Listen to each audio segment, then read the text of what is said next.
We'll walk around. I wanna see some tigers. Walk around. I wanna see some tigers and some Pete's. I really wanna hear some squeaks. Walk round the compound. Fred.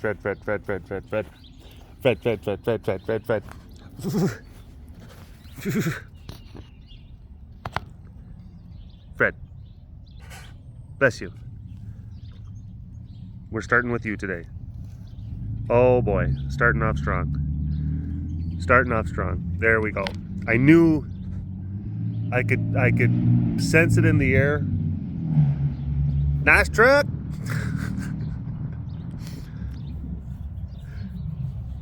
And the Lions also say, and that's not the truck being. Some people, they'll hear an engine like that and they'll be like, "Where could be a jerk?" No, like there's some trucks that are just powerful, and even if you're idling through a parking lot, it's just gonna kind of sound like that. Why do you need a big truck? Oh, of course, to compensate for the lack of peen. And it's like, maybe they've just got like, a lot of work to do, a lot of like farm and ranch work and like significantly heavy loads that you would be carting around in rural settings. That is also a thing that people forget, that a lot of times trucks are utilitarian devices. Don't get me wrong, there's definitely a ample sub community who is just like, they don't haul loads, they don't pull anything, they won't even help their friends move. But they have just gigantic trucks, and then it's like, what are you doing? What do you got that for? what are you doing? But I will say that out in these parts, out in this, like most of the people that have big trucks, use them. It's my experience. All right, we're truck rant is not what we're doing here today. Maybe what we're doing is looking at cute kitties, cute and sometimes sleepy kitties with fuzzy bellies. Let's get right up in there. There we go. So your whole screen is now consumed by the fuzz. Lose yourself into the fuzz. You might see your future in the fuzz. The fuzz shows things that are, things that were, and some things that have not yet come to pass.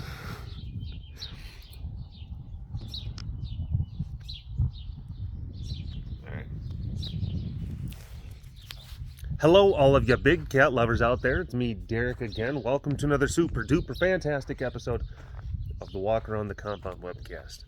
Hi. Hello. Let's do the thing. Okay. Fed yesterday, so we got a lot of that. Yeah. A lot of that probably is going to be happening today. There was a cat right here. Just right here, just a couple of seconds ago. We got cats slipping past our nets. Oh, there we go. But there's there's Kelly Belly. And I don't know if you noticed, but Kelly Belly is getting a little bit of a tum. Heidi was even saying, like, Kelly, you're starting to look a little bit like Mika. Mika's actually starting to kind of trim out, get into, like, she's kind of like shed a bit of some of the baby fat. She still has a little bit of girth. She's a sturdy gal, but she doesn't have like the same kind of I like to dip my cookies in mayonnaise body. But then Kel here,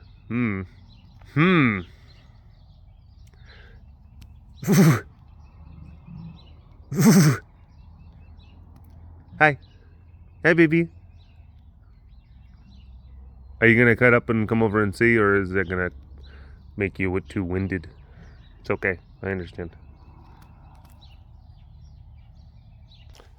Finished season 2 of Clarksons Farm last night. Me and Heidi. We love that show. Like, love it. Love it, love it, love it. Such a good show. Hi. The boy. The boy.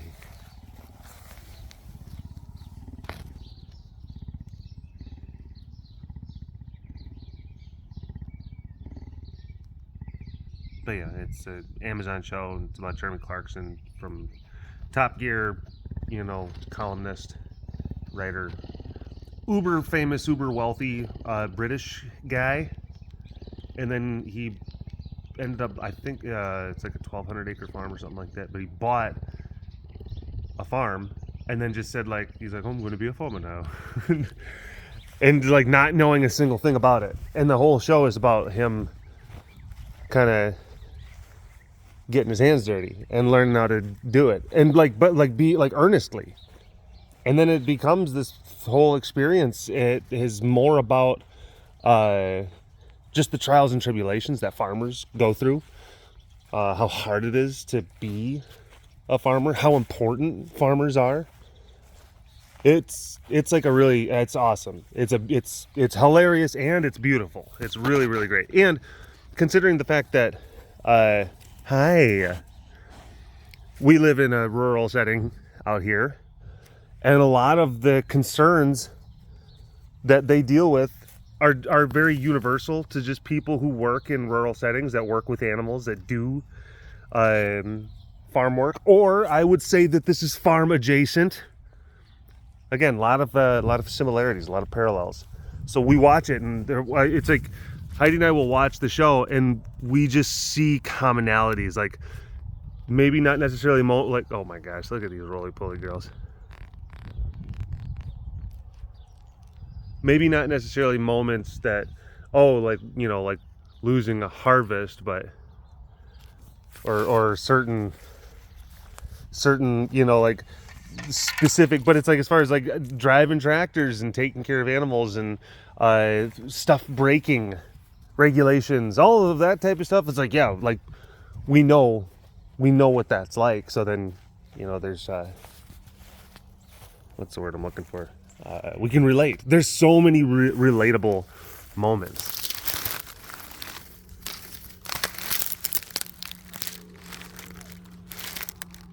Well.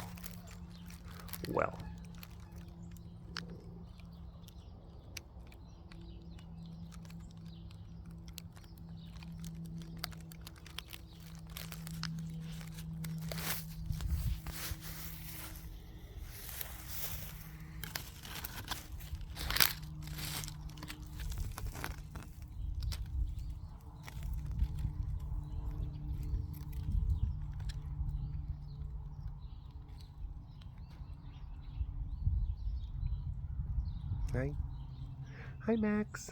You're conflicted. You're conflicted. I can see it. You are conflicted. He's like, don't you tell me about my conflicts. I will show you conflicted. Hi, bud. Guess who was hand feeding Max just the other day? He's gonna come over and yes. I get it. But you're full. You are a tough talker. You're a tough talker. But it's starting to chip away. It's starting to melt. It's starting to soften. That you're I don't know if you're believing your stuff as much as you used to. He's like, don't you tell me what I believe and what I don't believe. I get it. It's okay. Hi, Ruby Two Shoes. Hi, Ruby Two Shoes. Ruby. Roops. Okay, I'm not gonna face over here. Ruby. If I can come over here, if I can kind of just point away.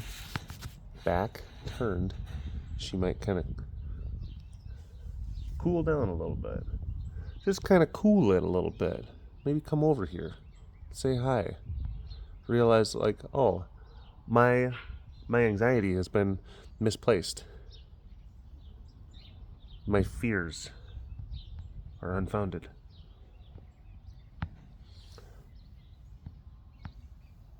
So, unfounded. I guess you could just say, why don't you just say lost? I unfound my keys. You're adding a lot of syllables. It's like unnecessary, it doesn't seem. Hey, sugar pie. Hey, sugar pie. Hi, baby girl. Hi. Oops. Boop, boop. It's okay. Alright. We'll try again later. Now that I don't know if there's going to be much talking sense into you. That's Mia. I think, she's more of a believer she's more of a zealot when it comes to this whole dynamic. And then there's this little guy. Everyone meet Diego. This is Diego. Diego is new. Hi. Oh, jeepers. Doesn't count. Melissa, edit that out. This is Diego. Diego is new. Meet Diego. Hey.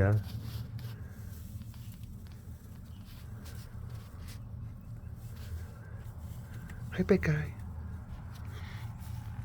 So I guess Diego is a pet. He's got a little bit of meat right there still. Diego is a pet, and he was living with some people. And I guess the big thing is he was like living. I don't know if he was like living inside someone's house or like maybe kind of like an inside-outside bobcat, something. They had like a little area outside for him, but he would go inside, and then, it's not like you can house train these guys, and they just kind of pee wherever they want to pee. And like I've said before, their pee is like nuclear. It's like a radioactive pee-pee. Hi. So he's been transitioning to his new surroundings. A little bit freaked out about his neighbors.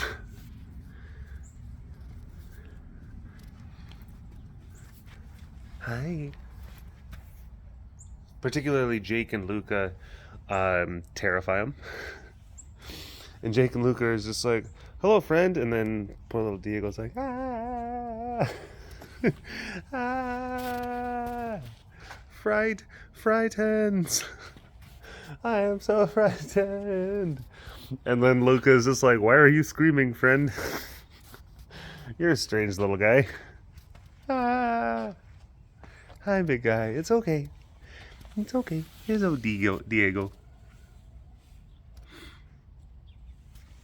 But yeah, he has a sweetness, but he's just taking some time to kind of get his bearings. That's okay. It'll take a little bit of time.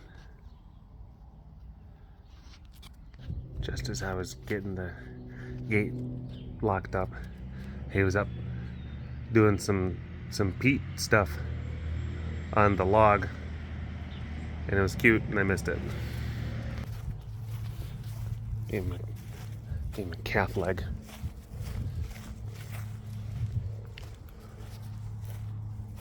From one of the very large beef operations that operates in this area. And when I say very, very large beef operation, it is very much so not a factory type situation. I go out to this place fairly frequently, and yeah, it's beautiful. Probably a few thousand acres. And just a lot of fat, happy cows. Fat, happy, delicious cows.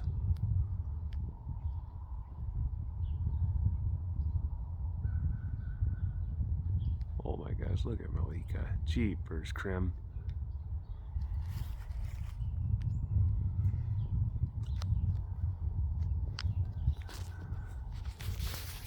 But our guy, our contact, who calls us, because you know it's like they have so many cattle.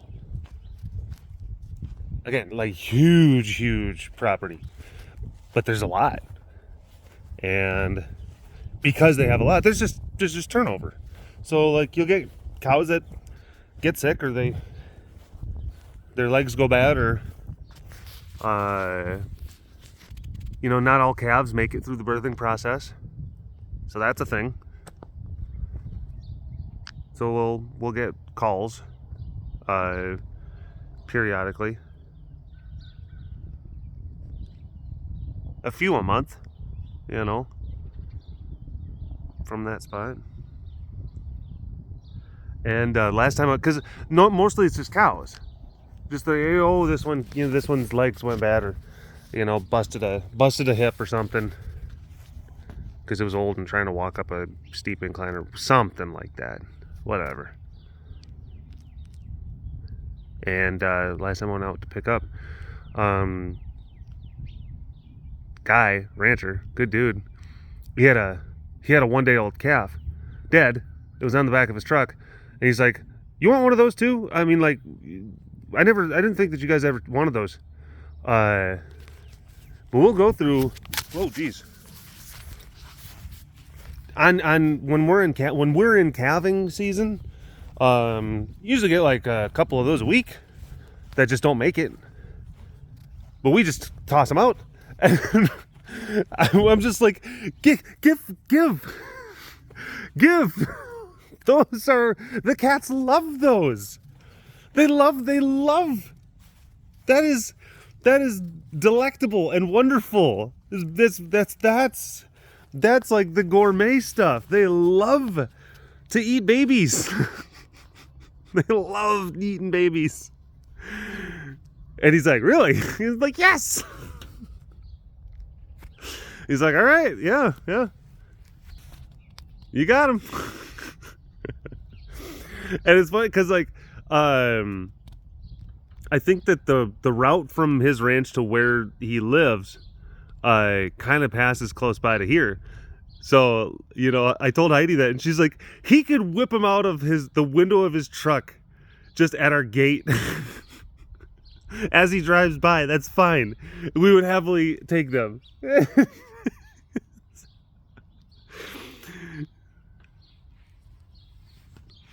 Oh, but yeah, those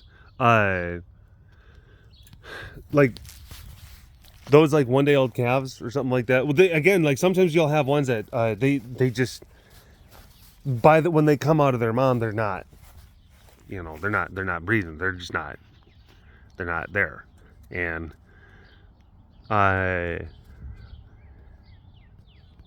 either like you can take one of those and just give the whole thing to a lion or a tiger, and they'll eat everything. I mean everything, because like all of the bones are so soft that they're just able to just pulverize it all, and they love it. Ooh, it's just like it's a crunchy snack. Or you can cut legs off, and then those are great for your smaller cats. So like our bobcats, our lynxes, cougars, they love that stuff. When they're like that, you don't got to take the guts out of them, because again, cats just eat them, and it's not much of a mess. Yeah.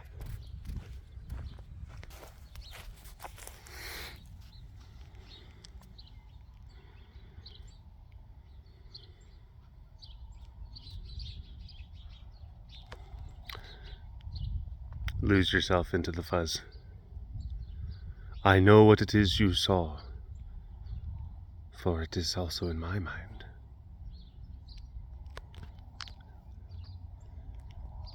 All right. All right. Thanks for watching this episode of the Walk Around the Compound webcast. Hashtag Dorbus Award in the comment section below. Like and subscribe for all of your big cat goodness. And if you want to learn more about the facility around me, you can always visit the website carerescuetexas.com for more information. You keep them tigers fed. Big shout out to the extra fancy patrons. I see you. You're so fancy. You are. And thank you so much for your continued support. We'll see you next time. All right. Bye-bye. Walk around the compound, walk around the compound, stay 6 feet, walk around the compound, walk around the compound, walk around the compound, stay 6 feet, walk around